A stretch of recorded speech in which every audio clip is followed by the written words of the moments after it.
Hello congrats family. So here I am लारे Fatima. I hope you are doing well. So यहाँ हम start कर रहे हैं second year BCom semester third का अकाउंट्स एंड फाइनेंशियल मैनेजमेंट का सिलेबस।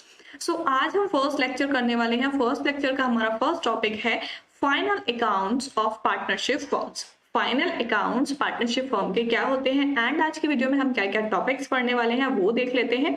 सो ये हमारा फर्स्ट लेक्चर है एंड जो भी टॉपिक्स हमारे सिलेबस में है वो सारे हम अकॉर्डिंगली करने वाले हैं। सो सबसे पहले हम देखेंगे introduction and then partnership deed, partnership final accounts, profit and loss appropriation account, guarantee of profit or by partner and joint life policy. So ये सारे टॉपिक्स हम आज की वीडियो में पढ़ने वाले हैं। सो चलिए स्टार्ट करते हैं आज की वीडियो एंड देखते हैं सबसे पहले इंट्रोडक्शन से। सो क्या होता है introduction? The relation between person who have agreed to share profit of the business carried on by all or by any of them acting for all person who have entered into partnership are individually called as partners and collectively used called as a firm। सो देखो introduction ये है, इस चीज से आपको बिल्कुल clear हो जाएगा कि यहाँ पर क्या बोला है कि जो भी रिलेशन है किसके बीच में, पर्सन्स के बीच में, वो पर्सन्स जो एग्री करते हैं अपने प्रॉफिट को और लॉसेस को शेयर करने के लिए, ठीक है, जो अपने प्रॉफिट लॉस को शेयर करने के लिए एग्री करते हैं एंड उसमें से सारे पार्टनर या फिर कोई एक पार्टनर एक्ट करता है, वर्क करता है सारा, ठीक है। And person enter into partnership, जो भी लोग पार्टनरशिप में एंटर होते हैं इंडिविजुअली वो कहलाते हैं पार्टनर्स और उन सबको कलेक्ट करके इकट्ठा करके हम कहते हैं फर्म, ठीक है। जैसे यहाँ पर हम बोले कि ए है एक पर्सन एंड बी है ये इंडिविजुअल पर्सन है एंड सी है, ठीक है। सो ये तीनों क्या करते हैं, एक जो है पार्टनरशिप बनाते हैं एंड ये डिसाइड करते हैं कि जो भी हमारा प्रॉफिट एंड लॉस होगा उसको हम शेयर करेंगे। सो इनके बीच में जो रिलेशनशिप है वो हमारा पूरा फर्म हो जाता है एंड जो इंडिविजुअल है ए बी एंड सी इसको हम बोलते हैं पार्टनर। सो यहाँ पर हम कह सकते हैं इन शॉर्ट कि पार्टनरशिप फर्म क्या होती है, जिसमें दो या दो से ज्यादा पार्टनर्स मिलकर वर्क करते हैं एंड जो भी प्रॉफिट लॉस होता है उसको शेयर करते हैं, उस फर्म को हम कहते हैं पार्टनरशिप फर्म, ठीक है। There are 3 important characteristics of partnership. Partnership की 3 इंपॉर्टेंट कैरेक्टरिस्टिक्स क्या होती है वो देख लेते हैं। फर्स्ट है there should be an agreement between 2 or more persons, जो 2 या 2 से ज्यादा पार्टनर्स बने हैं, जो भी मेंबर्स हैं, सो उनके बीच में जो है एग्रीमेंट होना चाहिए, ठीक है। एग्रीमेंट होना चाहिए क्यों? क्योंकि वो किसी भी डिस्प्यूट से या किसी भी चीज से प्रिवेंट करता है एंड जो भी चीजें सारी उसमें रिटर्न होती है उसी हिसाब से सारा वर्क होता है। देन सेकेंड है this agreement must be to share the profit of the business. अब देखो बिजनेस में जो भी प्रॉफिट लॉस होता है उसको जो भी पार्टनर होते हैं वो शेयर करते हैं एंड वो एग्रीमेंट में होता है कि उनको किस तरीके से शेयर करना है। देन थर्ड है the business must be carried on by all partners or by any one of the partner. यहाँ पर जो है क्या बोला है कि पार्टनर तो सारे होंगे बट जो कैरी होगा, एक्ट जो करेगा वो या तो सारे पार्टनर्स भी कर सकते हैं या फिर कोई एक पार्टनर भी कर सकता है, ठीक है। देन नेक्स्ट पॉइंट है हमारा पार्टनरशिप डीड। पार्टनरशिप डीड क्या होती है? एक पार्टनरशिप फर्म क्या हो गई जिसमें 2 या 2 से ज्यादा पार्टनर्स मिलके बिजनेस स्टार्ट कर रहे हैं। अब पार्टनरशिप डीड क्या है? We have seen above that partnership is created by an agreement. अभी हमने देखा कि पार्टनरशिप जो है वो किससे क्रिएट होती है? एग्रीमेंट से। यहाँ पर 3 कैरेक्टरिस्टिक्स हमने देखे थे एग्रीमेंट से। तो जो एग्रीमेंट होता है, अब वो एग्रीमेंट का नाम क्या है यहाँ पर? पार्टनरशिप डीड, ठीक है। एंड ये होना जरूरी होता है। It is not necessary to have a written agreement. अब देखो जो एग्रीमेंट है वो रिटन हो ये जरूरी नहीं है, ठीक है। नेसेसरी नहीं है कि वो एग्रीमेंट जो है वो रिटन ही होना चाहिए, but however written agreement is desirable because it can avoid disputes in futures। written agreement जो है वो necessary नहीं है but written agreement क्या करता है? desirable है। क्यों? क्योंकि ये जो भी disputes होते हैं उनको avoid करता है फ्यूचर में। क्योंकि भाई देखो लिखा हुआ है कि पार्टनरशिप डीड में हमारा जो है वो अगर ये लिखा हुआ था कि 5:2 रेशियो रहेगा, ठीक है, तो अब आगे चल के जो भी पार्टनर्स हैं उनमें इस चीज को लेकर लड़ाई नहीं होगी कि हमारा जो प्रॉफिट शेयरिंग रेशियो है वो क्या है, कि भाई हम बराबर बराबर लगाएंगे, 1-1 लगाएंगे, कि मैं क्यों ज्यादा लगाऊं, तुम क्यों ज्यादा, तुम्हें क्यों ज्यादा प्रॉफिट मिल रहा है, मुझे क्यों कम मिल रहा है। सो यहाँ पर जो है वो सारी चीजें क्लियर होती है, ठीक है। The deed of partnership is a document in writing which contain the important terms that partner have agreed among themselves. यहाँ पर क्या बोला है कि जो पार्टनरशिप डीड है हमारी वो एक डॉक्यूमेंट है, एक राइटिंग डॉक्यूमेंट है जिसमें क्या होता है, जो भी सारी इंपॉर्टेंट टर्म्स होती हैं पार्टनर्स से रिलेटेड कि जिस जिस चीज पे वो एग्री कर रहे हैं वो सारी चीजें उस पार्टनरशिप डीड में लिखी होती हैं. The partnership deed should be properly drafted and stamped as required by Stamp Act. यहाँ पर क्या बोला कि पार्टनरशिप डीड जो है वो प्रॉपरली ड्राफ्ट होनी चाहिए और स्टाम्प होनी चाहिए, किससे, स्टाम्प एक्ट से. ठीक है. The partnership deed specific, partnership deed में क्या स्पेसिफिक है, in case of specific provision in partnership deed, अगर पार्टनरशिप डीड में एक स्पेसिफिक प्रोविजन होता है देन उस केस में क्या होगा, विच में बी ओरल और रिटन, जो ओरल और रिटन दोनों हो सकता है. ठीक है. एप्रोप्रिएशन होगा जिसमें डिस्ट्रीब्यूशन करेंगे प्रॉफिट का, जो भी प्रॉफिट है उसको अकॉर्डिंगली डिस्ट्रीब्यूट कर देंगे जो भी रेशियो गिवन होगा. ठीक है. सो पार्टनरशिप डीड का स्पेसिफिक मतलब क्या है यहाँ पर कि जो भी चीजें गिवन है उसमें उस तरीके से डिस्ट्रीब्यूट करना है. ठीक है. डीड का मतलब सिंपली यहाँ पर हम समझ लेते हैं कि पार्टनरशिप डीड जो है वो एक तरीके का डॉक्यूमेंट है. ठीक है. अब ये डॉक्यूमेंट है, इसमें आपको गिवन है कि पार्टनर्स हैं ABC एंड उनका रेशियो जो है वो 1:3 है. ठीक है. ये गिवन है एंड जो भी पार्टनर्स हैं उनके नेम क्या है, उनको किस तरीके से प्रॉफिट डिस्ट्रीब्यूट किया जाएगा, क्या क्या चीजें दी जाएंगी, क्या इंटरेस्ट ऑन कैपिटल दिया जाएगा, क्या सारी चीजें दी जाएंगी पार्टनर्स को. सो वो सारी चीजें हमारी पार्टनरशिप डीड में गिवन होती है. ठीक है. द नेक्स्ट पॉइंट है हमारा पार्टनरशिप डीड इज साइलेंट. अब देखो कि जब भी पार्टनरशिप फॉर्म बन रही है सो उसमें पार्टनर्स बन रहे हैं. ठीक. अब पार्टनर्स बन रहे हैं तो एक एग्रीमेंट बन रहा है जिसको हम पार्टनरशिप डीड बोलते हैं. अब अगर पार्टनरशिप डीड नहीं होती है तब क्या होगा. ठीक है.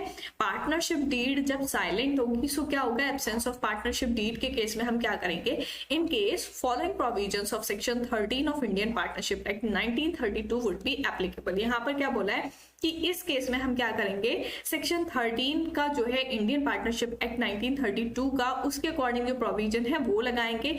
क्या प्रोविजंस है वो देख लेते हैं कि फर्स्ट है हमारा इंटरेस्ट ऑन कैपिटल. जो भी पार्टनर्स ने कैपिटल लगाई है, पैसा लगाया है, उस पर उनको इंटरेस्ट मिलता है. ठीक है. अब अगर पार्टनरशिप डीड साइलेंट है, मतलब पार्टनरशिप डीड में इंटरेस्ट ऑन कैपिटल को लेके कुछ भी नहीं कहा गया है, सो यहाँ पर जो पार्टनर्स हैं उनको इंटरेस्ट ऑन कैपिटल नहीं अलाउ की जाएगी. ठीक है. समझ आ गया.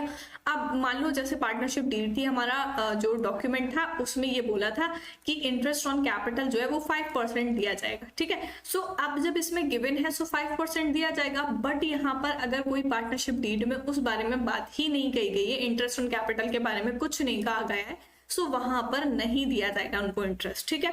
Interest on capital, such interest is payable only if allowed by partnership deed out of profit. अब देखो इंटरेस्ट ऑन कैपिटल कब लगता है, only in case of profit. ठीक है. अगर फर्म को लॉस होता है देन इंटरेस्ट ऑन कैपिटल नहीं लगता है. ठीक है. देन थर्ड पॉइंट है हमारा इंटरेस्ट ऑन ड्रॉइंग. अब देखो ड्रॉइंग क्या है, जो पार्टनर्स क्या करते हैं अपने पर्सनल यूज के लिए उन्होंने बिजनेस फर्म से निकाल लिए, उसको हम बोलेंगे ड्रॉइंग्स. अब ड्रॉइंग्स पे जो इंटरेस्ट लगेगा वो क्या होगा, उसका भी सेम केस है. अगर हमें पार्टनरशिप डीड में इंटरेस्ट ऑन ड्रॉइंग दे रखा है कि आपको 10% देना है. ठीक है. सो यहाँ पर 10% दिया जाएगा, बट अगर इसके बारे में कोई बात नहीं कही गई है सो ये भी नॉट अलाउड, मतलब नहीं दिया जाएगा. ठीक है. देन फोर्थ है salary of partner. Salary of partner का भी सेम है. अगर सैलरी गिवन है कि पर मंथ दी गई है 10,000 या पूरे साल की उसको 2 लाख दी गई है. ठीक है. सो यहाँ पर जो भी सैलरी गिवन होगी वो दी जाएगी, बट अगर सैलरी गिवन नहीं है तो आपको खुद से नहीं लगानी है, उसमें नहीं पे करनी है. ठीक है. Not allowed. देन फिफ्थ है हमारा commission to partner. Commission to partner का भी सेम केस रहेगा. यहाँ पर अगर कमीशन आपको गिवन है कि जितने % लगाना है तो वो आप दोगे अगर पार्टनरशिप डीड में गिवन है. पार्टनरशिप डीड में इस बारे में कुछ नहीं बोला है, साइलेंट है, सो हम कमीशन नहीं देंगे. ठीक है. बट यहाँ पर एक चीज होती है इंटरेस्ट ऑन लोन की, जो आपको याद रखना है कि इंटरेस्ट ऑन लोन जो पार्टनर्स का होता है उसका अगर आपको इंटरेस्ट गिवन है, ठीक है, इंटरेस्ट ऑन लोन जो है वो आपको गिवन है, अगर मान लो 9% गिवन है सो 9% लगाना है. अब आपको इंटरेस्ट तो दे दिया है. ठीक है. बट यहाँ पर जो इंटरेस्ट का रेट था वो आपको गिवन नहीं है. ठीक है, कि किस रेट पर देना है लोन. सो यहाँ पर जब पार्टनरशिप डीड में या क्वेश्चन में आप जो भी न्यूमेरिकल क्वेश्चन करोगे सो उसमें क्या होगा, अगर लोन का रेट नहीं दे रखा है सो उस पर 6% लगाते हैं. देन सेवेंथ है हमारा प्रॉफिट या loss sharing ratio. So profit loss sharing ratio जैसे अभी बताया पार्टनरशिप डीड में गिवन होगा कि यहाँ पर अगर मान लो पार्टनर्स 2:4 में डिस्ट्रीब्यूट करें देन 2:4 में होगा, 5:2 में करें 5:2 में हो जाएगा। बट अगर आपको रेशियो गिवन नहीं है, ठीक है, तब क्या होगा, पार्टनरशिप डीड में रेशियो की बात कही ही नहीं गई है। सो उस केस में क्या होगा, जो भी प्रॉफिट शेयरिंग रेशियो है वो हम मानेंगे इक्वल। ठीक है, इक्वल का मतलब अगर 2 पार्टनर्स है देन 1:1 हो जाएगा, 1/2 1/2। 3 पार्टनर्स है सो 1/1 1/3 1/3 1/3। ठीक है, for all partners even if partners capital में बी अनइक्वल। देखो किस केस में, अब आप सोचोगे कि उन्होंने कैपिटल जो है वो अलग अलग लगाई है, सो वहां पर उनका रेशियो इक्वल क्यों होगा, क्योंकि पार्टनरशिप डीड साइलेंट है, वहां पर रेशियो की बात नहीं कही गई। नेक्स्ट पॉइंट है हमारा partnership final accounts. Final account क्या होते हैं पार्टनरशिप में? The final account of partnership form include, कौन कौन से अकाउंट्स आते हैं वो देख लेते हैं। फर्स्ट है हमारा ट्रेडिंग अकाउंट, नाम तो सुना होगा, trading account to disclose gross profit और ग्रॉस लॉस। ट्रेडिंग अकाउंट हम क्यों बनाते हैं? ग्रॉस प्रॉफिट या ग्रॉस लॉस निकालने के लिए। ट्रेडिंग अकाउंट आपने जब भी बनाया होगा सो उसमें जो भी हमारा बैलेंसिंग फिगर आता है वो प्रॉफिट और लॉस निकल के आता है, वो होता है हमारा gross profit and gross loss. Then second है profit and loss account. Profit and loss account क्यों बनाते हैं? नेट प्रॉफिट या फिर नेट लॉस डिस्क्लोज करने के लिए, क्योंकि जो भी हम सारी चीजें प्रॉफिट लॉस अकाउंट में लगाते हैं उससे जो भी बैलेंसिंग फिगर आता है उसको हम नेट प्रॉफिट या नेट लॉस कहते हैं। देन थर्ड है हमारा profit and loss appropriation account. अब एप्रोप्रिएशन में और नेट प्रॉफिट या नेट लॉस में क्या फर्क है? सो यहाँ पर एप्रोप्रिएशन में क्या निकल के आता है? To disclose distribution of net profit और नेट लॉस। नेट प्रॉफिट और नेट लॉस तो आता है, but among partner after considering interest on partners capital, interest on drawing, salary to partner, and इसमें एक पॉइंट और आ जाएगा कमीशन का। ठीक है, कमीशन टू पार्टनर। ठीक, सो यहाँ पर क्या बोला है कि हमारा जो P&L एप्रोप्रिएशन होता है उसमें जो नेट प्रॉफिट या नेट लॉस जो निकल के आता है पार्टनर्स के बीच में डिस्ट्रीब्यूट करना होता है। सो आफ्टर कंसीडरिंग, मतलब जो भी हमारा पार्टनर्स कैपिटल दे रखी है उस पर इंटरेस्ट जो लगेगा वो आएगा, एंड जो भी ड्रॉइंग्स हैं उस पर जो इंटरेस्ट है वो आएगा, यानी कि interest on capital, interest on drawing, and जो भी पार्टनर्स को सैलरी दी गई है और किसी भी पार्टनर का कमीशन है। सो उन सारी चीजों को कंसिडर करने के बाद जो निकल के आता है वो होता है हमारा profit and loss appropriation. Clear हो गया दोनों पॉइंट्स में? प्रॉफिट लॉस क्या होता है? Net profit and net loss. And appropriation क्या होता है? जिसमें हम interest on capital, interest on drawing and commission और सैलरी माइनस करते हैं। ठीक है, देन नेक्स्ट है हमारा बैलेंस शीट। बैलेंस शीट किस लिए होता है? क्योंकि बैलेंस शीट में हम एसेट एंड लायबिलिटीज डिस्क्लोज करते हैं। एसेट या लायबिलिटीज जिसमें शो होती है वो होती है हमारी बैलेंस शीट। ठीक है, देन नेक्स्ट है मैन्युफैक्चरिंग अकाउंट। मैन्युफैक्चरिंग अकाउंट क्या होता है? may be prepared in addition to trading account। Manufacturing account जो है वो ट्रेडिंग अकाउंट के एडिशन में भी बनाया जाता है, एंड इसमें हम कॉस्ट ऑफ गुड्स प्रोड्यूस निकालते हैं।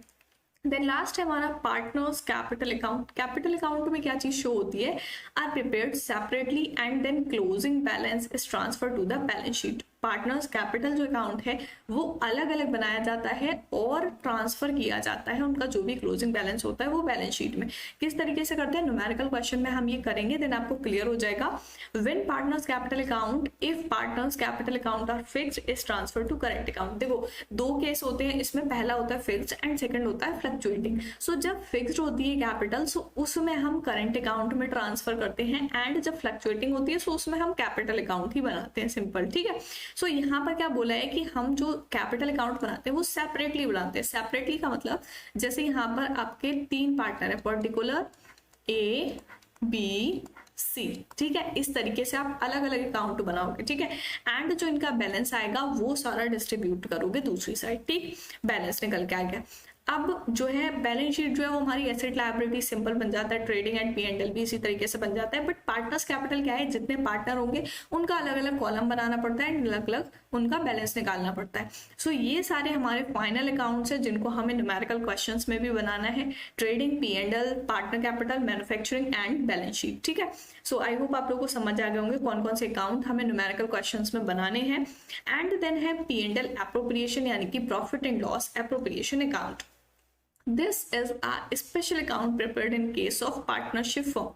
पार्टनरशिप फॉर्म के केस में ये जो अकाउंट बनता है वो एक स्पेशल अकाउंट है। It shows how net profit and net loss has been distributed appropriated among partner. इसमें शो होता है कि जो भी नेट प्रॉफिट या नेट लॉस जो निकल के आया है, जो डिस्ट्रीब्यूट होगा पार्टनर्स में, वो किस तरीके से शो होगा। ठीक है, अब ये अकाउंट बनाते कैसे है। दस this account will be debited bye and this account will be credited bye. देखो डेबिट साइड क्या क्या चीजें आएंगी एंड क्रेडिट साइड क्या क्या चीजें आएंगी।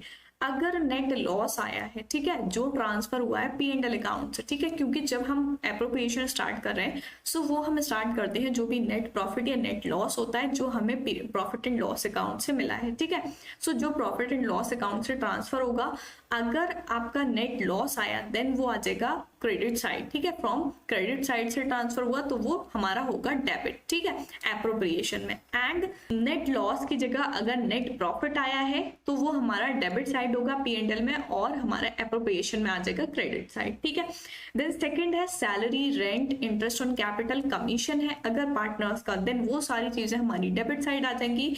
और अगर आपकी इंटरेस्ट ऑन ड्रॉइंग है देन वो क्रेडिट साइड आ जाएगा। ठीक है, क्लियर हो गया। देखो कैसे कैसे आएगा, यहाँ पर मैं आपको बना के दिखा देती हूँ। ये हो गई आपकी डेबिट साइड, एंड अमाउंट का छोटा सा बना लेते हैं, और ये हो गई आपकी क्रेडिट साइड। ठीक है, सो यहाँ पर आप स्टार्ट करोगे, अगर लॉस है देन यहाँ से स्टार्ट करोगे, एंड प्रॉफिट है सो यहाँ से स्टार्ट करोगे। ठीक है, इसके साथ में हमें बाय और टू लगाना है। ठीक, बाय और टू लगाना है। अब देखो हमारी डेबिट साइड क्या क्या चीजें आनी है। अगर आपकी सैलरी है देन डेबिट साइड आ जाएगी। ठीक है, इंटरेस्ट ऑन कैपिटल है देन डेबिट साइड आ जाएगा, कमीशन है देन डेबिट साइड आ जाएगा, एंड क्रेडिट साइड हमारी एक चीज आएगी यहाँ पर इंटरेस्ट ऑन ड्रॉइंग। ठीक है, ये आ गया हमारा। एंड देन जब हम इसका बैलेंस करेंगे सो जो अमाउंट निकल के आएगा सो डिस्ट्रीब्यूटेबल, अगर प्रॉफिट आया सो प्रॉफिट हमारा यहाँ आ जाएगा, एंड जो लॉस आएगा वो लॉस हमारा इधर आ जाएगा। ठीक है, इस तरीके से हमें एप्रोप्रिएशन बनाना है। छोटा सा फॉर्मेट मैंने आपको बना के बता दिया है। The difference in the account will show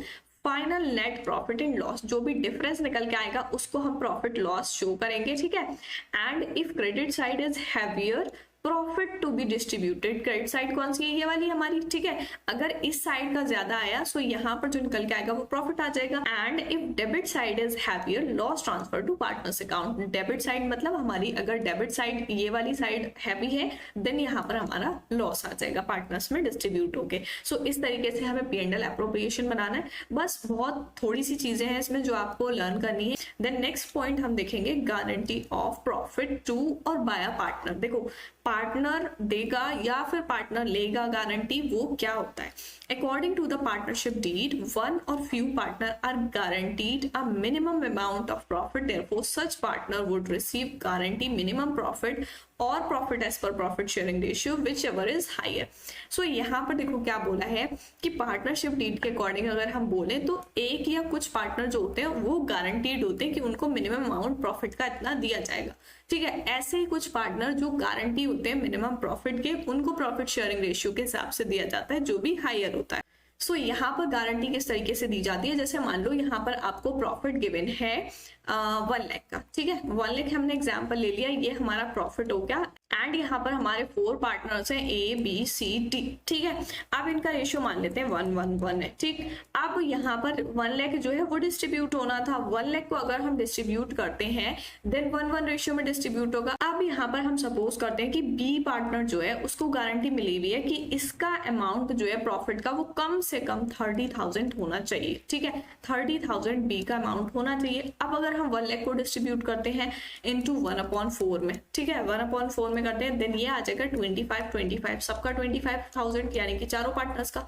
अब बी को जो है वो 30,000 मिलना था। सो यहाँ पर अगर किसी में बोला है कि जो गारंटी है वो ए देगा या सी देगा, डी देगा या सारे पार्टनर्स इक्वली देंगे। सो अगर हम मान लें कि ए देता है इसकी गारंटी, ठीक है, सो ए का प्रॉफिट है 25,000 एंड बी का भी 25,000। ठीक है, ए का हो गया 25,000 एंड बी का हो गया। ठीक है, अब बी का जो है वो 30,000 उसको गारंटी मिली हुई है और ए का कितना है 25। तो यहाँ पर ए का जो 25 है वो क्या करेगा, बी को दे देगा एंड बी का पूरा 30 कर देगा। सो जो प्रॉफिट निकल के आएगा वो आएगा, ए का हो जाएगा 20,000। ठीक है, एंड यहाँ पर बी का आ जाएगा 30,000। ठीक, 30,000 क्यों, क्योंकि यहाँ पर ए ने गारंटी दी थी कि बी का जो है वो कम से कम 30 होगा, 30 से कम नहीं मिलेगा उसको प्रॉफिट। ठीक है, क्लियर हो गया कि गारंटी क्या होता है कि एक पार्टनर है, आप इसमें जरूरी नहीं है कि एक ही पार्टनर उसकी गारंटी दे, आपको क्वेश्चन के हिसाब से देखना है, डेट के हिसाब से देखना है उसमें क्या बोला है कि सारे पार्टनर्स इक्वली देंगे या फिर कोई एक पार्टनर देगा या फिर कोई 2 पार्टनर्स देंगे। ठीक है, उस हिसाब से हमें देखना है जो डीड में गिवन होगा। सो ये होती है हमारी गारंटी। द नेक्स्ट पॉइंट है हमारा joint life policy. Joint life policy क्या होती है वो देख लेते हैं। The object of taking life policy on the life of partner to insure against the chances or disturbance in the business due to death of any one of the partner. So देखो हमारी जो business firm होती है उसमें क्या होता है कि कोई भी पार्टनर एडमिट हो सकता है, रिटायर हो सकता है एंड डेथ होती है। सो यहाँ पर क्या बोला है कि जो भी ज्वाइंट लाइफ पॉलिसी है उसका ऑब्जेक्ट क्या होता है लेने का, कि जो भी पार्टनर है उनकी लाइफ के ऊपर दी गई है ज्वाइंट लाइफ पॉलिसी, तो उनके ये इंश्योर करने के लिए कि जो भी पार्टनर है उसकी डेथ होने से बिजनेस में कोई भी डिस्टर्बेंस नहीं होगा, कोई चेंज नहीं होगा। ठीक है, the amount payable to legal representative of deceased partner is paid out the policy amount received from the insurance company। क्या बोला है कि जो भी ज्वाइंट लाइफ पॉलिसी ली थी, अब अगर कोई भी पार्टनर की डेथ हो जाती है देन उसका जो लीगल रिप्रेजेंटेटिव होगा डिसीज पार्टनर का, सो उसको वो पॉलिसी अमाउंट जो भी इंश्योरेंस कंपनी से मिला होगा वो उसको दे दिया जाएगा। Otherwise the asset may have to be sold which may result in disturbance to or closure the business. वरना क्या करना पड़ता कि जो भी एसेट है बिजनेस के वो बेचने पड़ते। ठीक है, पैसे पे करने के लिए। और इससे क्या होता है, जब एसेट बिक जाएंगे तो बिजनेस कैसे चलेगा भाई, है ना। सो इससे क्या होगा, बिजनेस पर इफेक्ट पड़ेगा एंड डिस्टर्बेंस होगा, इससे बिजनेस क्लोज होने पर भी आ सकता है। ठीक है, the firm can take one joint policy on the life of all partner or otherwise it may take separate policies on the life of each partner.